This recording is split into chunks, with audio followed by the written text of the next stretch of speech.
Assalamualaikum warahmatullahi wabarakatuh. Alhamdulillah wa syukurillah wa ni'matillah. La khawla wa la quwata illa billah. Wassalatu wassalamu ala rasulillah, amma ba'd. Jumpa kembali di channel Sunyi Sepi. Semoga kisah-kisah misteri dari channel ini bisa menghibur dan memberikan manfaat untuk kita semua. Tapi sebelumnya kita saling mendoakan saja, semoga kita sampai saat ini dan kedepannya nanti selalu dalam lindungan Allah Subhanahu wa Ta'ala, selalu diberikan nikmat sehat, dilancarkan rezekinya, dipanjangkan umurnya, dan dimudahkan dalam segala urusan. Amin amin ya robbal alamin. Kali ini saya ingin menceritakan kisah pengalaman Pak Warno yang pernah buka warteg di salah satu kota besar, yaitu di Jakarta. Dulu di tahun 90-an dia itu buka warteg itu sampai hampir 10 tahun lamanya, sampai di akhir tahun 2000 dia itu harus gulung tikar. Nah, sebab apa yang menyebabkan Pak Warno warteg yang sudah dikelola, ditekuni sampai puluhan tahun itu sampai gulung tikar? Nah, awal kisahnya Pak Warno yang dikenal sebagai orang yang sosialnya itu luar biasa terhadap lingkungan dan tetangga. Dia tinggal di salah satu kota besar, yaitu di Jakarta. Pak Warno ini memang bukan orang yang percaya dengan hal-hal gaib. Dia selalu mengesampingkan dengan unsur-unsur apapun tentang gaib, apalagi kalau warung yang dia kelola, warteg yang dia kelola itu larisnya itu karena unsur-unsur gaib. Pak Warno selalu membantah apa yang disangkakan orang-orang sekitar tentang perilaku-perilaku mistis ataupun hal-hal yang berurusan dengan klinik. Nah, ini juga tentang kejadian beliau, Pak Warno, yang membuat wartegnya itu sampai gulung tikar. Itu ya bukan karena ada seperti siraman warungnya sepi atau gimana, itu tidak. Warungnya Pak Warno tetap lancar, ramai, tapi kok bisa gulung tikar? Nah, ini salah satu alasan kenapa saya mencari informasi tentang apa sebab sampai Pak Warno itu gulung tikar. Di tahun terakhir dia buka warungnya itu hampir 1 tahun sebelum dia itu akhirnya menutup wartegnya. Dia itu mulai mengalami gejala sakit. Sakit yang dia alami waktu itu hanya sekedar seperti sakit kulit biasa. Penyakit kulit biasa yang menurut Pak Warno itu sebab karena cuaca pancaroba yang kadang ada hujan, kadang panas, dan kadang angin yang membuat suasana, ya namanya siapapun juga kalau cuaca pancaroba itu akan membuat kondisi fisik siapapun itu akan lemah. Nah, ini pertama kalinya seingat Pak Warno, pertama kalinya itu berawal dari sakit kulit yang dia derita. Dia sudah berusaha mencari obat dengan cara lewat apotek, lewat puskesmas, bahkan rumah sakit, dan bahkan yang lebih mencengangkan, mohon maaf, itu lewat dokter spesialis kulit. Tapi penyakit yang diderita Pak Warno itu selama dia berobat 1 minggu pertama dia lewat obat-obatan biasa, lewat apotek, itu tidak kunjung membaik. Hanya kering, tapi nanti malam kumat lagi, dan gatalnya itu luar biasa, kata Pak Warno.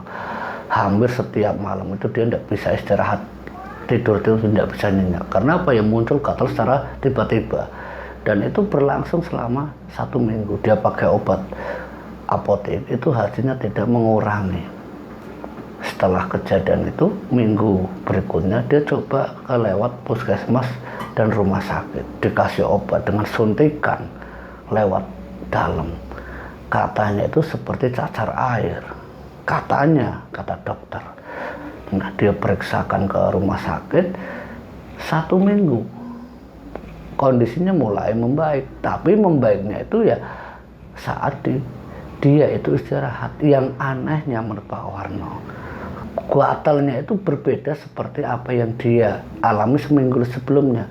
Saat dia istirahat itu baru bisa gatal, tapi saat dia bekerja ini gatalnya itu kambuh.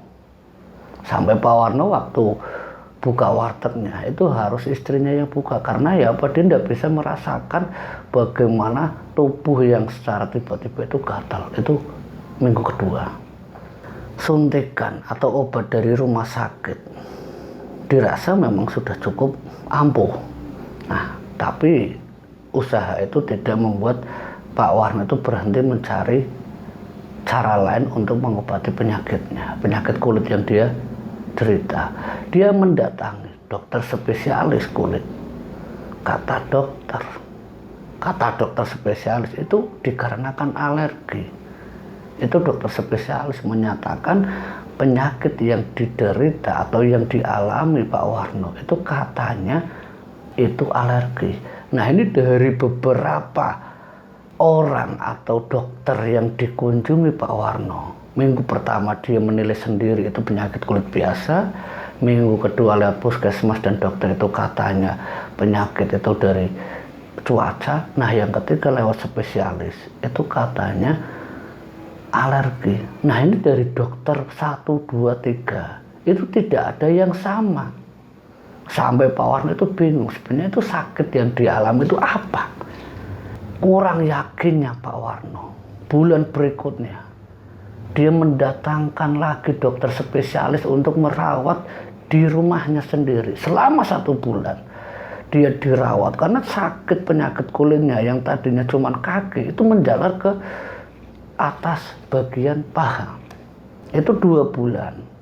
Penyakit kulit yang tadinya itu di kaki itu menjalar ke bagian atas sampai ke paha. Itu 2 bulan. Nah, kondisi itu membuat istrinya, anak-anaknya itu sampai kebingungan sebenarnya apa yang dirasakan Bapak, apa yang menyebabkan Bapak atau Pak Warno itu kok sakitnya seperti itu. Dari dokter-dokter yang dikunjungi sampai dokter spesialis untuk didatangkan merawat secara langsung di rumahnya, semua itu tidak membuat, atau semua dokter ini atau usaha yang dilakukan keluarganya Pak Warno itu tidak memberikan dampak positif, dan itu pun berimbas pada wartegnya Pak Warno. Karena apa? Ya mungkin 2 bulan waktu itu belum terasa ya, karena biaya atau operasional dia mendatangkan dokter spesialis, dia harus berobat ke sana. Si dokter spesialis ini setiap obat yang diminum itu harganya itu lumayan, dan itu setiap hari itu 3 kali. Mungkin awal dia mendatangkan dokter spesialis itu belum terlalu terasa, tapi lama kelamaan dan itu berlangsung terus menerus sampai hampir 4 bulan lamanya dia mengidap penyakit kulit yang tidak tahu jelas apa sebabnya. Walaupun banyak orang mengatakan ke Pak Warno, Pak sampean itu kena guna-guna, Pak sampean itu kena ini, Pak sampean itu ada yang nggak senang. Tapi jawaban dari Pak Warno itu selalu membantah apa yang orang-orang sangkakan terhadap hal-hal mistis. Pak Warno sama sekali tidak mempercayai. Dia masih menjalani obat secara nyata dengan mendatangkan dokter spesialis ini sampai 4 bulan lamanya. Nah, biayanya ini yang membuat aset-aset rumah, mobil itu akhirnya terjual. Ya kenapa? Ya untuk berobat, mendatangkan dokter spesialis yang jumlahnya itu tidak sedikit biaya operasionalnya. 4 bulan mobilnya itu terjual.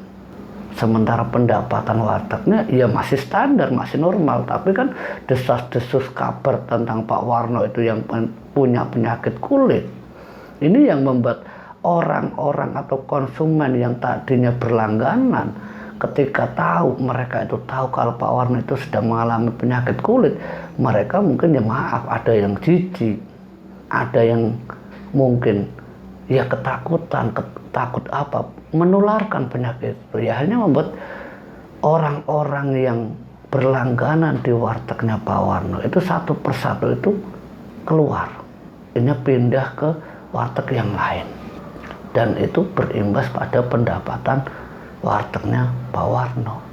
Pengeluaran yang pasti, pendapatan yang tidak jelas, dan itu sampai terus menerus berlanjut. Sampai akhirnya apa ya, Pak Warno mau ndak mau, hasil dia kelola wartegnya selama puluhan tahun dia hidup merantau di Jakarta, hasil yang dia dapatkan untuk ditaruh di kampung, hasilnya semuanya terjual. Dari aset tanah di kampungnya dijual untuk apa? Biaya operasional untuk merawat kondisi fisiknya dia sendiri. Kenapa selama 4 bulan dia datangkan dokter spesialis tidak kunjung membaik? Pak Warno mendapatkan saran dari istri dan anaknya untuk berobat atau atau dilakukan operasi kulit. Sampai operasi kulit itu dilakukan oleh Pak Warno lewat saran dari istri dan anaknya. Dan operasi kulit yang dilakukan Pak Warno itu tidak di kota Jakarta, tapi sampai ke luar negeri. Nah, biayanya ini, sekali lagi biayanya yang membuat ya aset-aset yang dia tabung selama puluhan tahun ya pasti habis. Dirawat di luar negeri itu harus bolak-balik, sebulan itu ada 2 kali. Bayangkan biaya berapa yang harus dia keluarkan. Padahal dari keluarganya Pak Warno yang mengetahui secara nyata aset dia jual untuk berobat suaminya yaitu Pak Warno, banyak tetangga sebelah, banyak tetangga kampung yang tinggal di Jakarta itu tidak jauh dari tempat tinggalnya Pak Warno. Itu banyak yang bilang kalau Pak Warno itu kena guna-guna. Tapi ya tetap saja sekali lagi Pak Warno, keluarganya dan anaknya itu tidak mempercayai dengan hal-hal yang bersifat gaib, bersifat klinik, mistis. Mereka percaya adanya gaib itu ya tentang Tuhan, tentang hal-hal jin pocong, tapi mereka tidak percaya kalau ada santet yang bisa menyebabkan petaka untuk siapapun. Ada salah satu keluarga dan tetangga kalau Pak Warno itu ada yang tidak suka terhadapnya, yang membuat Pak Warno dibuat sedemikian rupa agar wartegnya bangkrut, hartanya habis. Hampir 8 bulan lamanya semenjak Pak Warno ini menggunakan dokter spesialis selama 4 bulan, 5 bulan dia berarti operasi di rumah. 3 bulan setelahnya dia operasi di luar negeri. Ya amit-amit, biayanya itu benar-benar membuat semua apa yang dia punya hampir habis. Sementara warteg yang dikelola, yang menggaji 3 pegawainya atau karyawan yang bekerja di wartegnya Pak Warno, satu persatu pun ganti-ganti orang. Ya, alasan awalnya mereka takut ketularan penyakitnya Pak Warno, itu yang pertama. Yang kedua, dirasa pendapatannya kurang. Karena apa ya, semenjak pendapatan berkurang, gaji mereka mulai dipotong satu persatu. Dan karyawan yang terakhir pun akhirnya sampai angkat kaki dari wartegnya Pak Warno, ya dikarenakan kedua temannya yang sudah mengundurkan diri. Jadi gonta-ganti orang yang bekerja di wartegnya Pak Warno itu selama dia merasakan sakit kulit, penyakit kulit yang dia derita itu sudah sampai 3 kali pergantian karyawan. Dan mereka setelah mengetahui keadaan Pak Warno, mereka hanya bertahan itu sampai sebulan. Itu karena keterpaksaan. Kata para karyawannya, kenapa kamu keluar? Kenapa? Ada yang jujur, ada yang bilang karena ada panggilan pekerjaan lain, ada yang bilang karena dia tidak kerasan betah di wartegnya Pak Warno. Berbagai macam alasan para pekerjanya yang bekerja di wartegnya Pak Warno itu mempunyai pendapat untuk mereka itu bisa pergi dari tempat mereka bekerja, yaitu di wartegnya Pak Warno.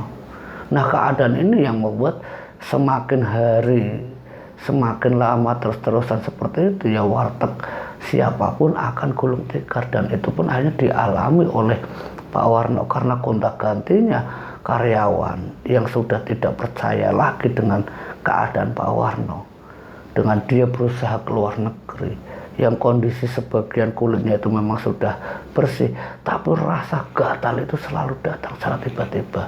Ini yang bikin Pak Warno itu merasa aneh. Padahal kondisi kulitnya itu mungkin sebagian besar, hampir 70% itu sudah seperti orang yang sembuh. Tapi gatalnya itu benar-benar membuat dia itu tidak bisa berbuat apa-apa selain menggaruk-garuk tubuhnya sampai kadang mengeluarkan darah karena garukan yang terlalu kencang. Itu sampai membuat luka baru. Ya kenapa? Garukan katanya terlalu kuatal, dikerukar terus sampai kulit itu hanya apa? Ya lecet. Nah lecetnya itu menimbulkan sakit kulit, penyakit kulit yang bertambah parah lagi. Nah usut punya usut. Setelah dia berusaha bolak-balik ke sana sini tidak kunjung membaik juga, sampai wartegnya Pak Warno itu gulung tikar, benar-benar sudah tidak beroperasi lagi karena pegawainya yang tidak mau bekerja dengan Pak Warno lagi. Istrinya yang mengelola warteg sama anaknya, tetap saja pelanggan itu sudah tidak ada lagi yang datang ke tempatnya Pak Warno, ya karena desas-desus kabarnya kalau Pak Warno itu mengidap penyakit kulit yang membahayakan. Karena apa? Ya memang 1 tahun lamanya Pak Warno kena penyakit kulit tidak kunjung sembuh. Nah itu kabar itu kan akhirnya membuat apa ya, geger di lingkungan tempat dia tinggal di Jakarta itu ya semacam aib lah untuk dirinya dan juga keluarganya. Jangan deket-deket, dia itu punya penyakit ini, sampai dia itu harus apa ya, menutup, mengunci diri. Kalau mungkin orang sekarang bilang itu harus karantina. Sampai dia itu mengunci dirinya sendiri, tidak bergaul dengan orang-orang sekitar. Ya karena apa? Demi warteg, demi istri dan anaknya yang mengelola warteg, dan juga demi orang lain di sekitar yang memang tidak mau tertular dengan penyakit kulit yang dia derita. Karena warteg yang dikelola istri dan anaknya tidak memberikan dampak baik atau tidak menghasilkan pendapatan yang cukup, mereka hanya nyerah karena apa? Ya biaya untuk pengobatan Pak Warno itu seperti mereka itu putus asa. Mereka balik ke kampung, mereka balik ke Tegal.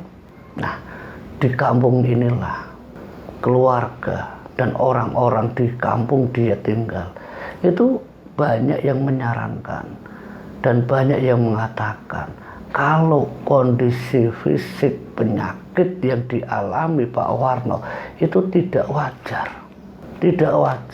Dan ada satu keluarga Pak Warno, yaitu adik sepupunya, itu pernah sesekali memanggil orang pintar tanpa sepengetahuan Pak Warno.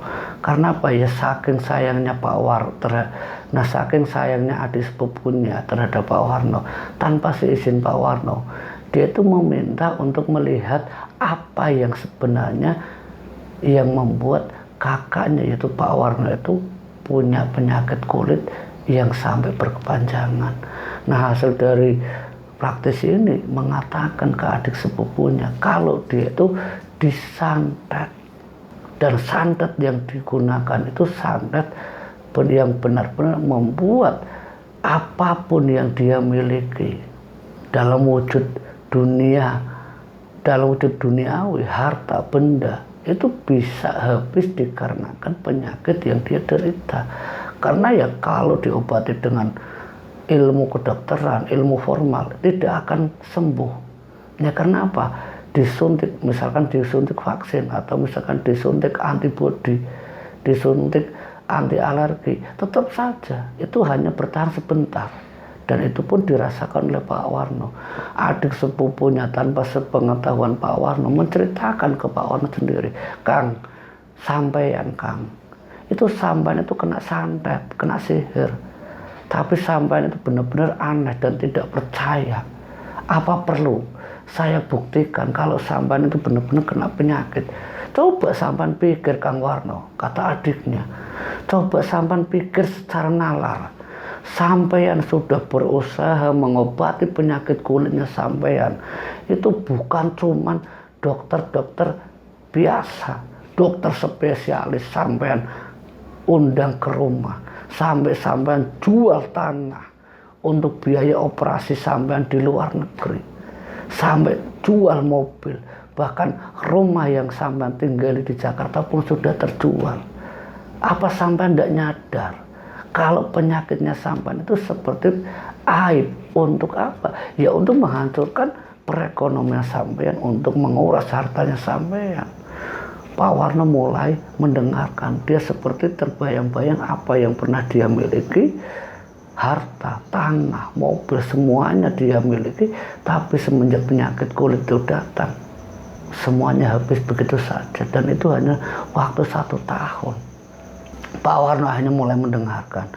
Dia mencoba mengingat. Dia akhirnya tahu betul. Dan akhirnya Pak Warno itu percaya. Antara percaya dan tidak dengan hal gaib, Pak Warno menceritakan ke adik sepupunya, kalau memang itu seperti itu keadaan saya, tolong panggilkan praktisinya ke sini. Saya ingin tanya secara langsung apa yang membuat saya itu seperti ini, dan saya akan lebih percaya lagi kalau penyakit yang saya derita itu bisa sembuh. Saya akan percaya hal gaib, saya akan yakin hal itu. Karena sampai sekarang saya saat ini pun saya tidak percaya dengan hal-hal mistis, hal-hal gaib. Ini ungkapan Pak Warno ke adik sepupunya. Nah, adik sepupunya merasa tertantang dengan pengakuan dan keyakinan Kang Warno kalau dia akan percaya dengan gaib kalau penyakit kulitnya itu sembuh. Adik sepupunya datang ke salah satu praktisi yang seorang ulama, guru ngaji. Dia cerita, Pak Ustadz, saya minta tolong demi kakak saya, kakak sepupu saya, Kang Warno. Dia itu sampai sekarang dan detik ini tidak percaya dengan hal gaib. Saya mohon berikan petunjuk untuk dia agar dia percaya bahwa yang dialami, penyakit yang dia derita sampai saat ini itu bukan hal yang wajar. Itu dari ilmu hitam seperti apa yang Pak Ustadz itu lihat. Mendengar pernyataan dari adik sepupunya, kata Kang Warno yang mendapatkan cerita dari adik sepupunya, praktisi atau ulama guru ngaji ini datang ke tempatnya Pak Warno, ngobrol dengan Pak Warno. Sementara kondisi fisiknya itu hampir seluruh tubuhnya, yang cuman beda itu wajahnya masih bersih, tapi hampir sekucur tubuhnya itu semacam ada bintik-bintik. Ya mohon maaf, mungkin kalau dulu orang bilang itu ya seperti borok atau koreng yang menjalar ke seluruh tubuh. Nah, itu pun dirasakan oleh Pak Warno.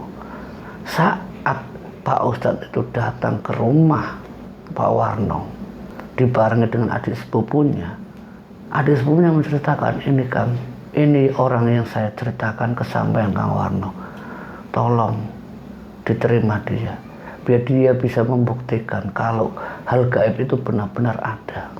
Monggo Pak Ustadz, kata Kang Warno. Dengan kondisi fisiknya yang semakin hari semakin melemah semenjak dia pulang kampung dari Jakarta ini, ya fisiknya semakin melemah. Kenapa? Ya sakit yang dia derita. Dia malu harus keluar ke tetangganya.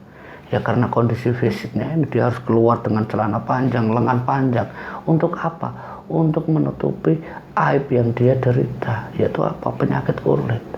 Nah, kedatangan Pak Ustadz ini, Kang Warno disuruh untuk mengambil air wudhu, disuruh untuk melakukan sholat hajat, disuruh untuk melakukan zikir-zikir atau amalan-amalan tertentu yang diajarkan Pak Ustadz ini. Nah, sepupunya, adik iparnya Kang Warno, mendengar saran atau nasihat dari Pak Ustadz ini bingung. Karena apa? Ya penyakit yang diderita Kang Warno, sakit kulit, penyakit kulit, kalau kena air itu kambuh, gatalnya itu luar biasa, yang membuat dia itu sampai garuk-garuk itu berdarah-darah. Nah, ini ditanyakan sama Pak Ustadz. Mohon maaf Pak Ustadz, Kang Warno itu kalau kena air ya kambuh lagi sakit kulitnya, penyakit kulitnya. Nah, Pak Ustadz itu menjawab, ya kalau memang tidak bisa kena air, pakai tayamum.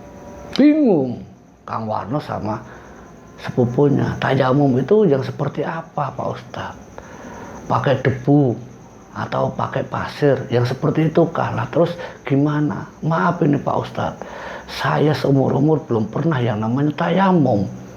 Ditanya sama Pak Warno, akhirnya apa? Diajarkan langkah demi langkah, satu persatu dengan bacaan doanya sampai selesai, diajarkan semuanya sama Ustadz ke Kang Warno. Setelah selesai tayamum, dengan keadaan sakitnya dia sholat hajat itu dalam keadaan dia itu duduk, tidak berdiri sepenuhnya ya, karena penyakit yang dia derita itu kadang ia membuat fisiknya atau kakinya itu seperti tidak kuat untuk bertahan berdiri lama. Hanya apa, disuruh untuk duduk dengan kaki yang selonjor mengarah ke depan. Dia melakukan apa yang seperti dilakukan oleh Ustadz. Jadi Ustadz itu mengajarkan setiap gerakan sampai selesainya.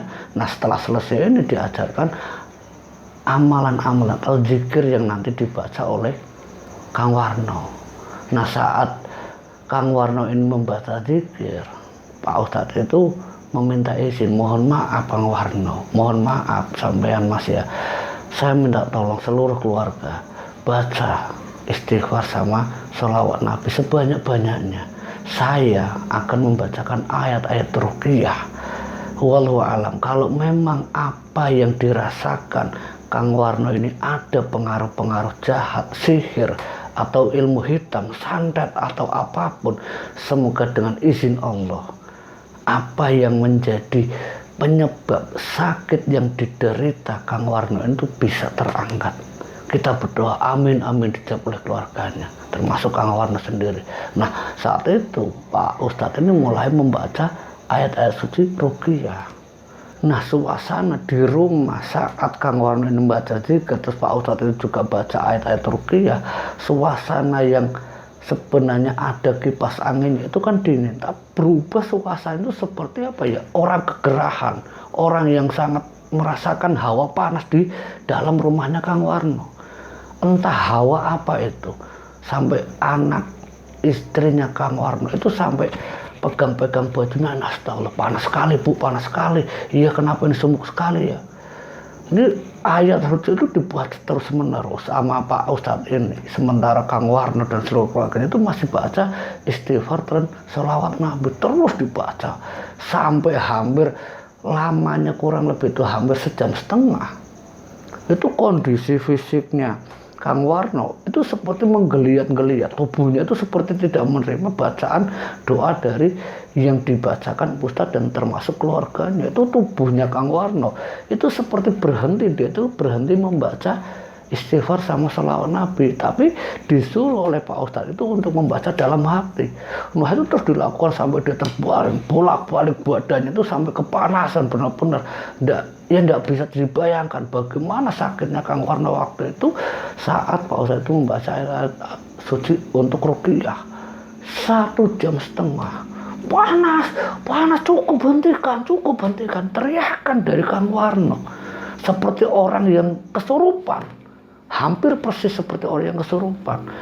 Sampai akhirnya keluarga dan anaknya percaya kalau ada sesuatu yang janggal, yang ganjil, yang membuat kondisi suami dan ayahnya yaitu Kang Warno itu tidak wajar. Mereka baru sadar dan percaya. Suasana rumah panasnya benar-benar seperti bara api, sumuk sekali, keras sekali, padahal kipas angin itu berjalan bolak-balik kanan kiri, tapi cuacanya itu benar-benar membuat seperti tidak kerasan atau tidak betah di dalam rumah itu. Sampai adik sepupunya Kang Warno, Pak Ustadz ada apa ini Pak Ustadz? Terus baca Kang, terus baca saja, nanti akan saya jelaskan. Sembari membaca ayat ruqyah terus menerus. Nah singkat ceritanya Kang Warno itu seperti terdiam. Dia diam seperti orang pingsan. Nah istri sama anaknya itu menjerit, Bapak kenapa Pak? Bapak kenapa Pak? Dibilang sama Ustadz, tenang Bu Ibu, tenang Bu, Bapak tidak apa-apa, Insya Allah pengaruh jahat, sihir ataupun santet yang ada di balik penyakit yang diderita suami ibu, ayahnya Mas, Insya Allah itu terangkat. Insya Allah, semoga semua itu diizinkan, diijabahi dengan doa-doa kita ini. Ya Pak Ustadz.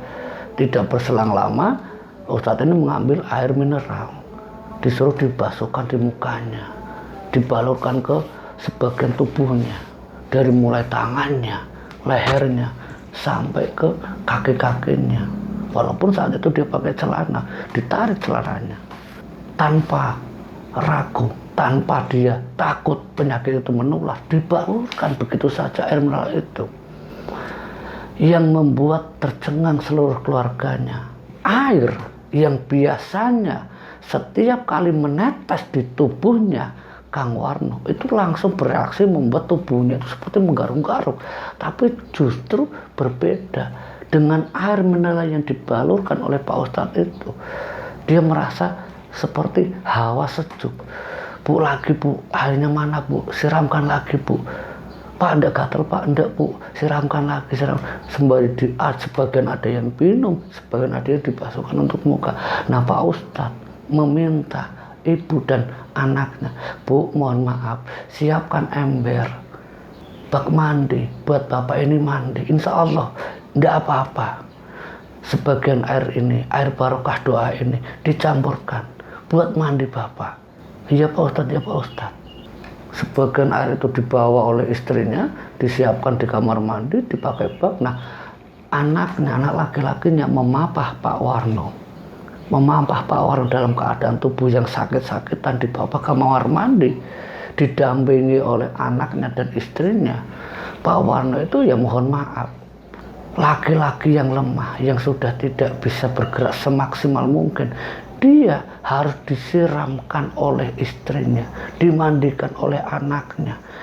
Istrinya rela, istrinya Pak Warno yang tahu betul kondisi fisiknya, sempat meminta istrinya untuk keluar dari kamar mandi. Biarkan bapak sendiri, biarkan bapak sendiri. Enggak Pak, ibu akan merawat bapak sebagaimana bapak itu suami saya. Anaknya justru yang disuruh keluar. Karena kamu keluar saja nak, kamu keluar, tunggu saja saya di luar, tunggu saja bapak sama ibu itu di kamar mandi sebentar. Disiramkan sama bapaknya, disiramkan oleh istrinya. Pak Warno merasakan kesejukan. Terus sampai hampir 15 menit dia di kamar mandi. Pak Warno ini enggan keluar dari bak mandi itu. Rasa sejuk, rasa adem di sekujur tubuhnya itu dirasakan. Nah yang membuat Pak Warno itu semakin terkejut, apa? Luka yang diderita atau penyakit kulit itu seperti ada yang berjatuhan.